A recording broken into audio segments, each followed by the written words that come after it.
Hi, everybody, and welcome back to the Hashtag Brand Bosses podcast. We're so thankful that you're here. Today, we have Amy Ekren on the podcast. She's the CEO and founder of Inherit Clothing Company, a women's clothing brand based in Morris, Minnesota. In 2018, she and her husband, Anthony, launched the company with a mission to provide women with timeless clothing options that transcend fleeting fashion trends. Amy's commitment to modest fashion began in 2005 when she turned her life to the Lord and sought to dress modestly, a journey that led to Inherit Clothing Company. Amy is a mother of four, balancing family life with her passion for inspiring a community of women. Inherit Clothing Company has grown to serve customers worldwide, operating both an online store and a brick and mortar location in Minnesota. Her brand is carried in over 1,000 stores nationwide. With over 50,000 followers, she's not just a business owner, she's a creator and community builder. Welcome to the show, Amy.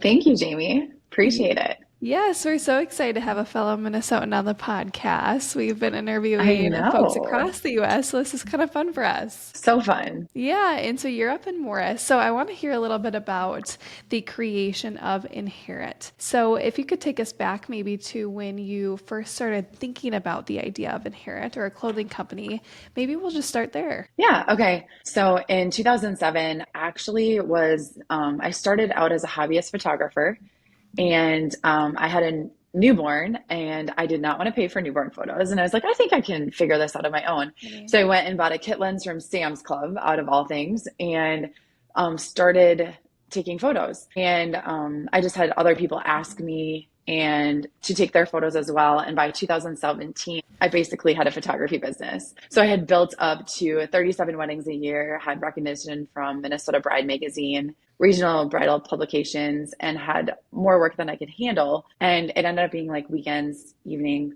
travel. So it's one of those things where I just kind of kept progressing. And then you get to a point where you're like, okay, now what? I'm here and what do I do? So I had to decide if I was going to hire a team or to continue that growth or to stay content where I was. And at that point, my cousin had reached out to me and he knew of a woman who had this modest clothing company and she wanted to sell. And he thought I'd be a really great fit to run it.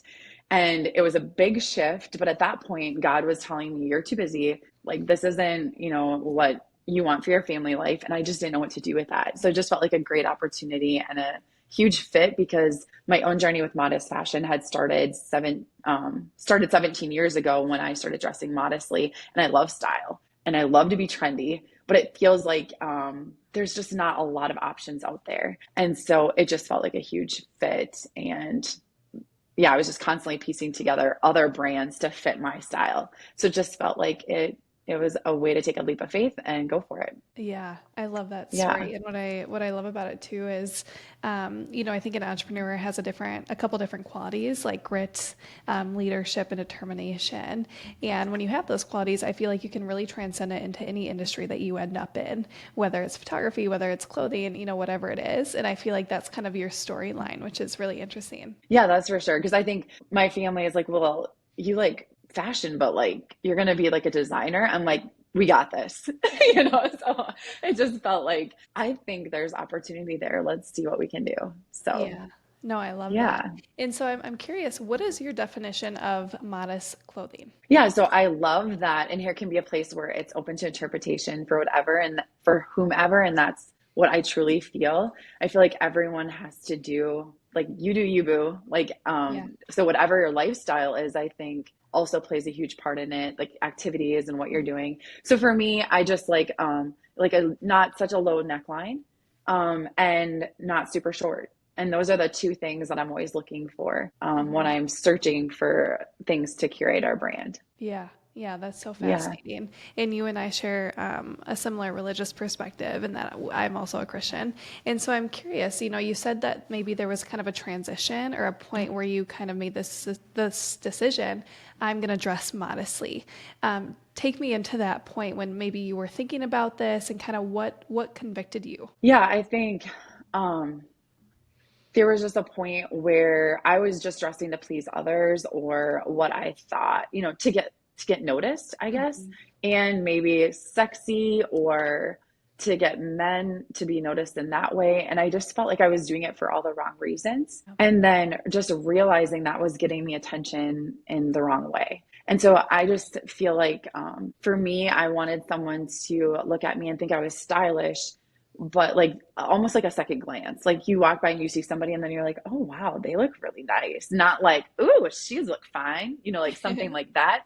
So it just felt like there was a point in my life where all that felt really fleeting. It wasn't satisfying me. And I was just always trying to find the next trend, the next thing. And so, this just feels like classic, timeless, but still trendy. Like I still feel relevant. I still feel like I can find myself within it and then still feel good about myself at the end of the day. Yeah, no, I think you described that really, really beautifully. And I think, even on social media and things like that, like there's a lot of pressure, I feel like, especially for young women, maybe even young, I don't know, entrepreneurs, to look a certain way, dress a certain way, right? To show up. And, what I respect about you is you made the decision and you're standing by it. And now you found an opportunity there and you're sharing that with other people. And I feel like that is truly like the best case scenario of what we can do. Right. And I feel like other people resonate with that too. And I think too, as you get older, your fashion does change. Like your body isn't what it used to. And so I feel like we're a place for, even if modest isn't even on your radar, like as you get older, you're like, well, I'm not going to wear it that low or I'm not going to wear it that short. And it's like, how do you find a place for people to find themselves and be like, no, I do want to totally be on trend, but just not in that way. Yeah. And I'm curious, what kind of reaction have you seen from the community around you from the genesis of this brand? Yeah, I feel like our local community is amazing. And then we have people that shop with us that don't even understand like they're shopping with a modest brand. So I think that's my goal is like you don't even understand the modest piece and you're just shopping because it's stylish and trendy and you love it. Yeah. Nothing about the modest piece. So Yeah. how do we make modest mainstream? Like that's my goal is like how do you just sneak it in and no one even understands and providing that for women because I just feel like it's so hard to find. Yeah. Yeah. That is such an interesting idea. And so when this business came for sale, where did you see even that it was for sale or kind of what did those steps look like to acquire this brand? Yeah, so I was just presented with the opportunity and I went down and looked at the business and just saw a whole bunch of low-hanging fruit of opportunity with e-commerce and just with the offerings. So she was just offering more only skirts and not the whole outfit. And I just felt like, yeah, it's hard to find skirts, but it's hard to find the whole look. So how do you curate a head to toe feel and stylize it? And so I just saw a lot of opportunity there and just really got me excited. And we haven't really had a lot of guests on the podcast who have acquired or bought a business. So Yeah. can you walk us through a little bit about what that looked like for you to take on this, I guess, new venture? Yeah, it was kind of crazy. I guess really we just the sale was over January 1st. Literally loaded up the entire business in a brand because it was in a van. It was located in Illinois and we're in Minnesota. So loaded up the semis and online orders are still rolling. Wow. And so then was able to just drop it into a warehouse that we had here and continue with that. We brought with some of the previous employees to train us in for a couple weeks, and I had went down there as well. So as far as logistics, just learning that piece, but then we did a whole rebrand. So changed the name, fonts, colors. So just really made it my own with the mission, the vision, all those things, and just really was able to take a step back and like, what do I want this brand to look like? Yeah. And then we made that like a transition with the name and rolled that out and everything too. Wow. So yeah, it was a journey, but it was good. Well, it just seems like a big undertaking for going from a photography business to retail. So have you Sure. had retail experience in the past? No, but I mean, I did have a brand and Okay. I love branding. Like I just, Yeah. I think it's so important to understand who you are. And that foundation is what helps you make every decision going forward. And I feel like that way with my own life when I changed my life and, really embraced Christianity. It was like, this is my foundation, then every decision makes it really easy. So yeah, it was really fun to kind of search what that was. And then it helps you going forward. Yeah. And so Um, tell me a little bit about the name. So you said you went through this rebrand, you chose a name. I'm curious, how did you come up with Inherit? we had so many different name choices, but then there's always the legality and like, does someone else have that name? Sure. But inherit, the meek shall inherit the earth. It's, you're living this whole life and for what? And it's for that hope of heaven and that inheritance. And so how with everything you do, you can get really tripped up with little things that happen and get stressed out, but it's like, hey, keep your eye on the end goal. And so Hmm. how do you just have that built into your name? And so that just felt really good to me. Like every product we choose, everything, like what's the end goal? And so it was just like this full circle moment. And Wow. it just felt like a timeless name Yeah. that could stand the test of time. And that's what I was also really looking for. Yeah, yeah, no, that's beautiful. We just helped launch a new business in the real estate sphere, and we did their whole rebrand. And we So only fun. take on it's really fun. We only take on a couple clients because it is very intensive. Like it's a lot of time that we put into these clients, and I love to do it with startups because exactly what you said, like when you lay the foundation of the brand, it's so much easier to have clarity on where you're going. And so a big part of our kind of branding process is we sit down with them and we're like, okay, what's the goal of the brand? Like where are you headed? What are your non-negotiable values? Things like that. And just to see the epiphanies come as we go through this process, it's really beautiful to be a part of. And I feel very lucky to be on the flip side of the rebrand, right? And to have a hand in these different businesses. And so when you went through the rebrand, did you do that yourself or did you hire that out? I hired that out, and I had did that also in my photography business. So you start and you're just shooting everybody and everything, and you quickly learn you can't be everything to Yeah. everybody. And it's the same with the modest industry. It's like, yes, that's very niche, but I can't be the answer to everyone's modest needs either. So how do you really get to the core of who you are and what you're excited about selling? So I went through that with the wedding. I branded 2 weddings then, Mm, for photography. And so, yeah, I feel like you guys are like counselors. You sit people down and like just mm-hmm. trying to get into what you already know inside, but how do you put that on paper so that you Yeah. can actually grow a team and it makes sense. So yeah, Yeah. we hired a company to do that for Inherit because right away I knew that process through photography and how it changed my life. Yeah. It like removed stress. It was like I knew exactly who my clients were. I knew who to say yes or no to. And it's the same with buying clothes. I know what to say yes or no to because it will fit our brand. So, Yeah. It's yeah, kind of like the boundaries that you put on the brand almost. exactly. Yeah, no, that's really awesome. And so, as you've grown this business, how long have you guys been in store for? So now it's 2018. And interestingly enough, we are talking about a little bit of a brand refresh. Okay. So, like, after so long and you learn things, it's like, how can we kind of go back into our brand style guide and refine that to who we are Yeah. today? Yeah, that's awesome. And so you guys have a couple different aspects. You have the in-store aspect of Inherit, and then you have the online e-com. And so I'm curious, have you focused on one more than the other in, I guess, the recent year?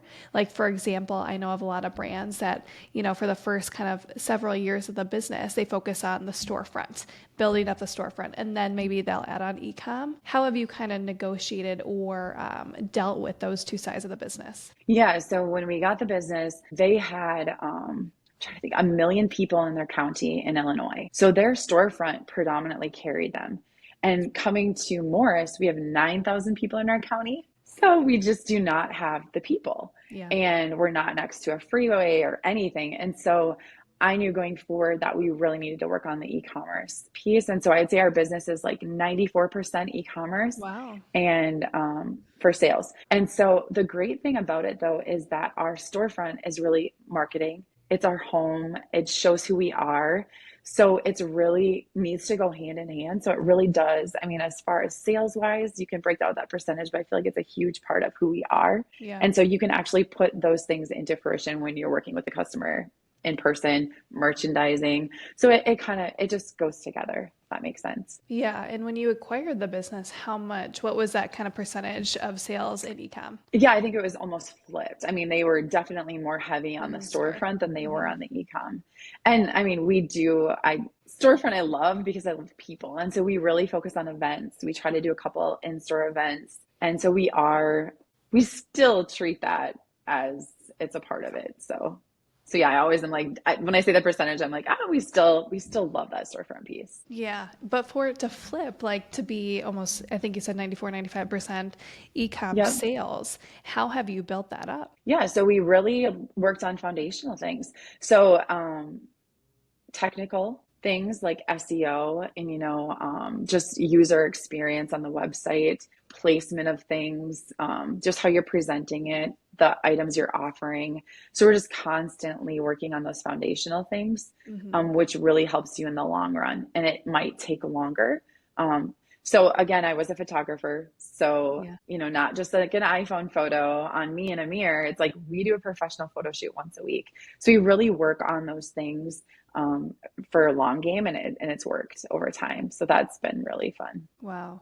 But I'm sure, Yeah. as you've grown this business, it is a lot of trial and error of where you invest. Like you mentioned, you do the photo shoots every week. Did you start doing that more recently, or did you kind of always have that vision? Yeah, I mean, we did do once a week photo shoots from the beginning just because it's my wheelhouse. So I think a lot of places would have to hire a professional photographer to come in. Well, our business just came with one.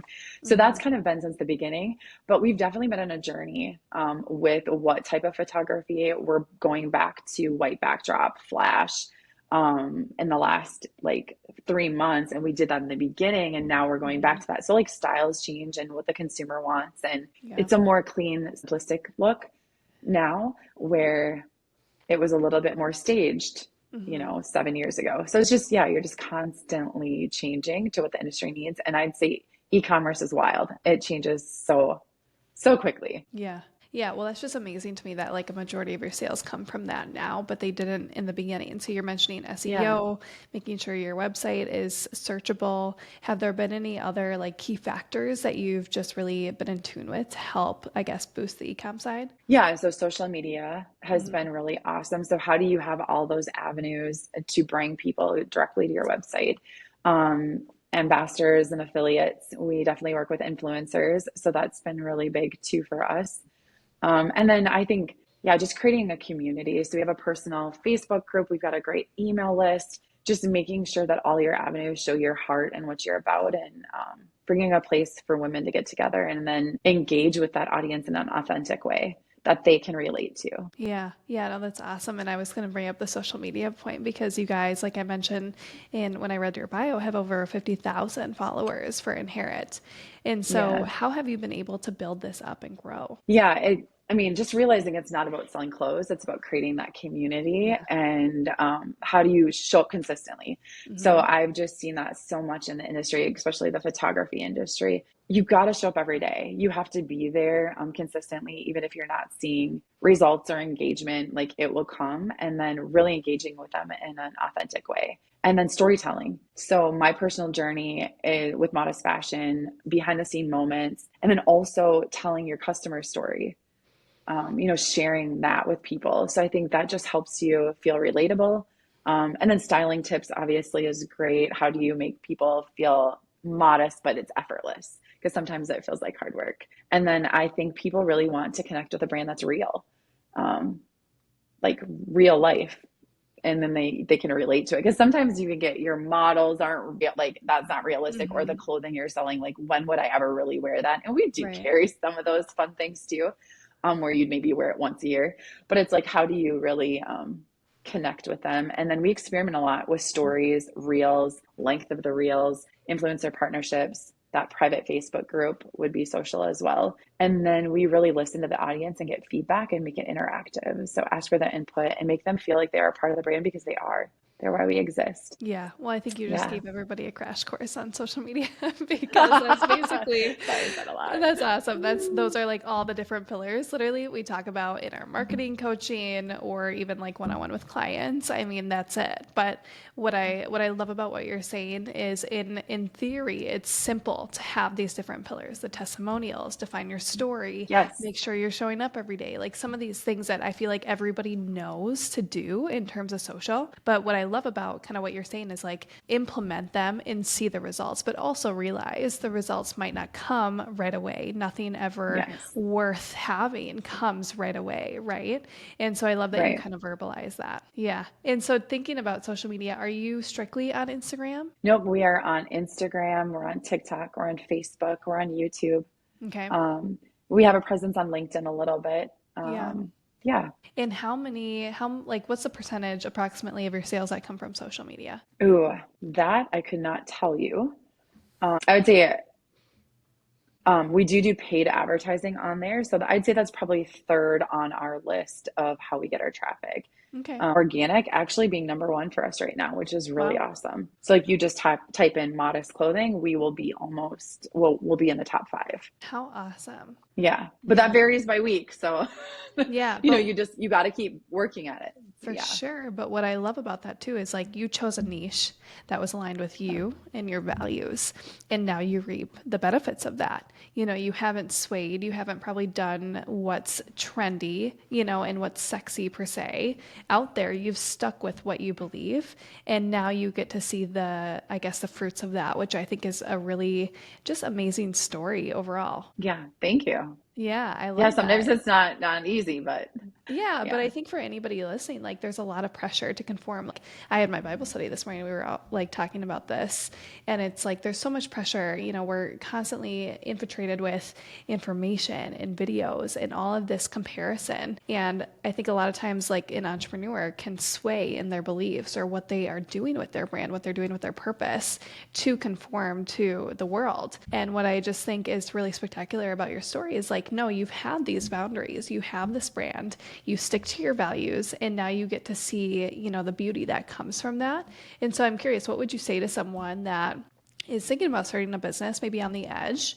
How, like, what kind of advice would you give them knowing what you know today? Yeah, I would say, do you believe in what you're going to be doing? You know, like you have to have that because there's going to be so many things that rock you. Like you said, just with influences, what other people are doing, and then wanting everyone to want what you're selling, which you can't. And it's like, yeah, so how do you believe in what you're doing and Mm-hmm. really have, you know, figure out your core values, your mission, your vision, and like sitting down and being like, no, I totally can get behind this, and it's in my core. And I think that will help whatever you're doing. And like for me, it's like I had those things in photography, moved it over to retail. So it's like it doesn't matter honestly what you're doing or selling. You just have to have that core foundation and believe in it, I guess. Yeah, yeah, because it will get tough.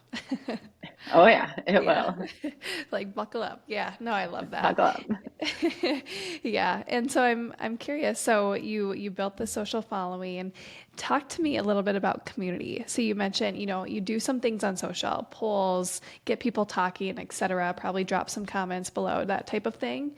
But in terms of building community, you know, you have this major e-com presence. How have you been able to build this Facebook page, this email list? Like, talk to me a little bit about the community building aspect. Yeah, I think and I will just touch on this a little. In photography, my business name was Amy Ekren Photography. I was the face of the business. The one thing I didn't want was that when I came over, but I Mm-hmm. do realize personal branding is huge. And so, how do you build a brand that lives beyond you?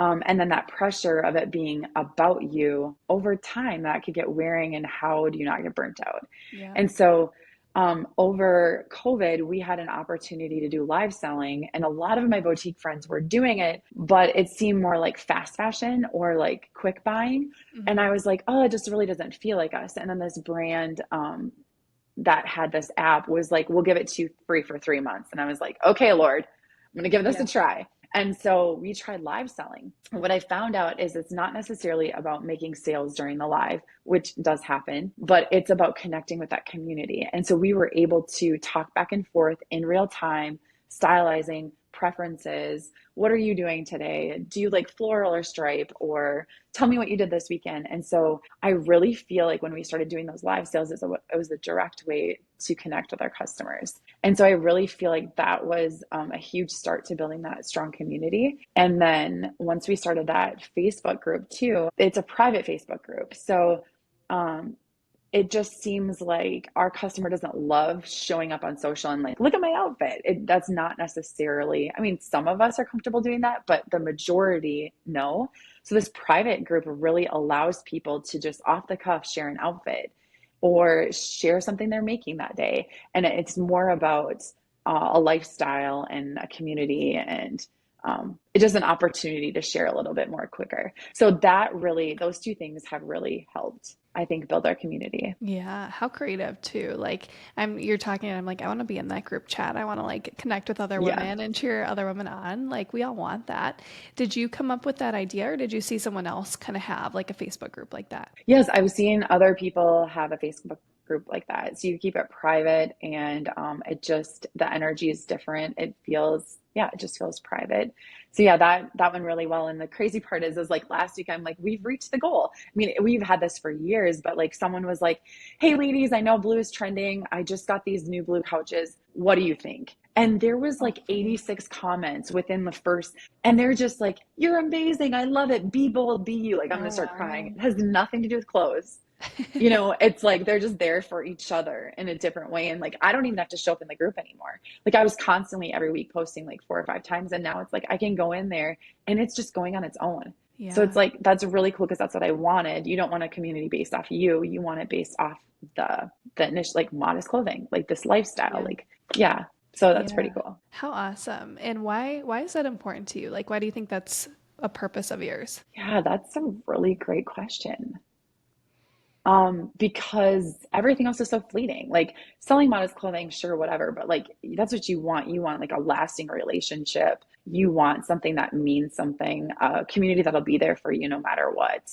Um, so yeah, I don't know. I don't know why. Yeah. Yeah. Well, I think you're hitting the nail on the head, which is we all want community.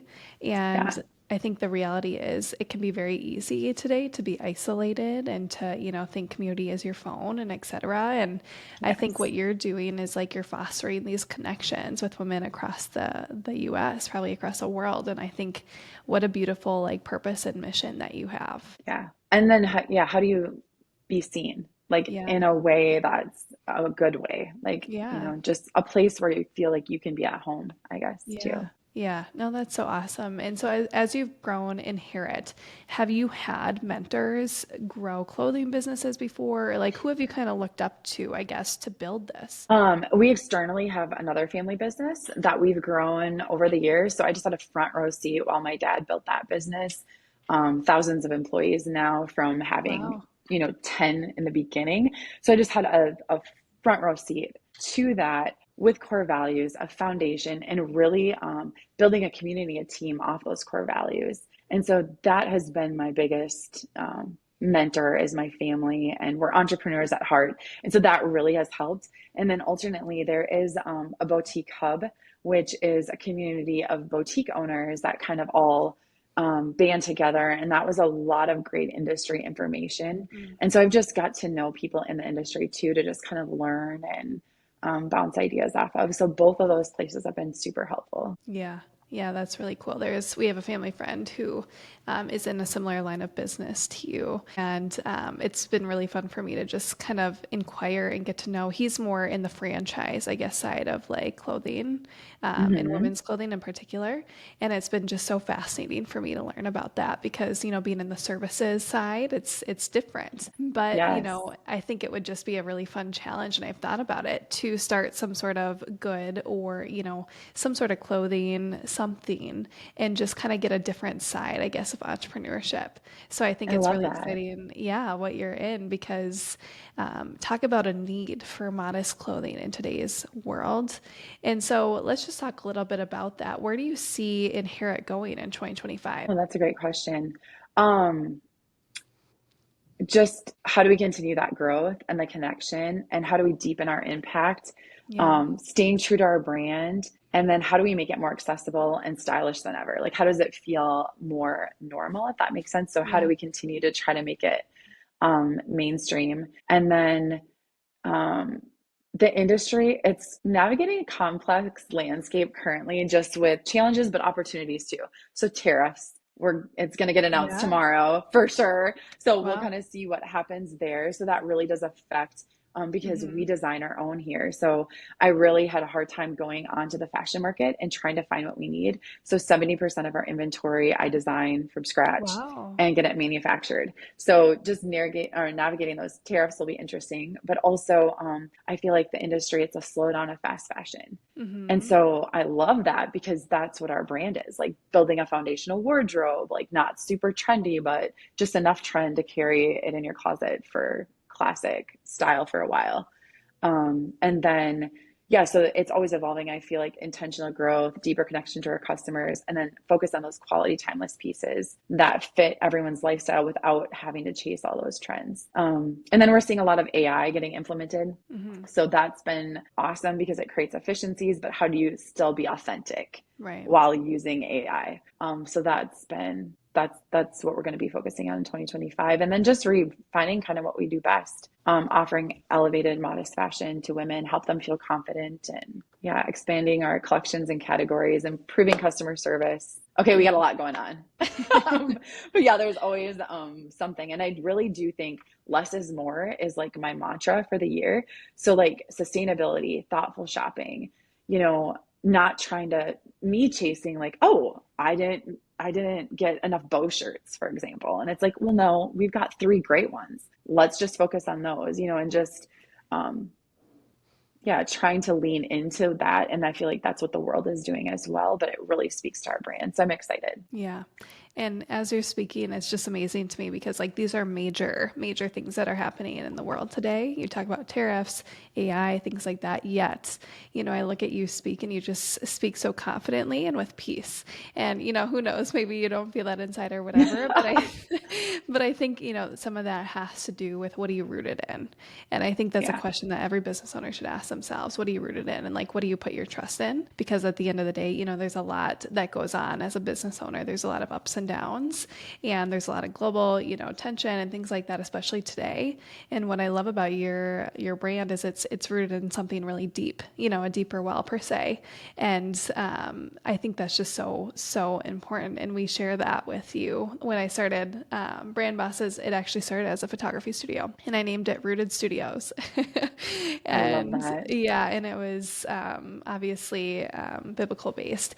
And I do carry that with me, but I think there's a level of resilience that comes when you have a deeper well. Would you agree with that? Yes. Because you just know that yeah, just in my spiritual life, having that foundation has helped me so much. And how do you equate that to business? And it's like, yeah, if you have that foundation, nothing can rock you. And so if you keep changing your foundation, it's like a foundation of sand. And so like that doesn't work. So make sure that your foundation is something you can stand by till you die. And Yeah. then anything you build on top of that, it won't fall. And then you can take there's going to be crazy like tariffs, like AI, Right. like there's no every day something new is going to hit you. But if you have that foundation, you can find some way to make those things work for Yeah. your business. Yeah.